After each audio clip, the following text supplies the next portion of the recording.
नसीर अनवर साहब, जब लोग सड़कों पे आते हैं ना, फिर वो आपके कंट्रोल में नहीं रहते, ठीक है ना। फिर वो सूरत हाल जो है, उसकी जो ऑनरशिप होती है सूरत हाल की, वो अवाम के हाथों में चली जाती है। तो जब ऐसी सूरत हाल पैदा हो जाए तो फिर आप कोई भी चीज़ एग्जूम कर सकते हैं कि हालात बहुत से पैदा हो सकते हैं।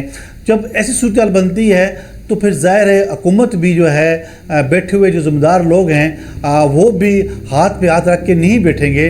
बहुत से आइनी ऑप्शन, कानूनी ऑप्शन जो हैं वो भी सारे खुले रखेंगे। ज़ाहिर है उनको इस्तेमाल करने की कोशिश भी की जाएगी।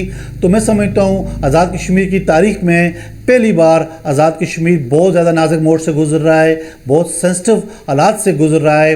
इसका बिल्कुल नसीर अनवर साहब 1947 के बाद पहली बार आज़ाद कश्मीर एक ऐसे मोड़ पे ला खड़ा हुआ है कि जो इंतहाई सेंसिटिव संगीन सूरत हाल है कि आज़ाद कश्मीर का हर शख्स जो है वो बहुत ज़्यादा बेचैन है, अज़ियत का शिकार है, इज़्तिराब का शिकार है। एक जानब अवामी जॉइंट एक्शन कमेटी के मुतालबात हैं और दूसरी जानब जो है हुकूमत आज़ाद कश्मीर है, सियासी जमातें हैं।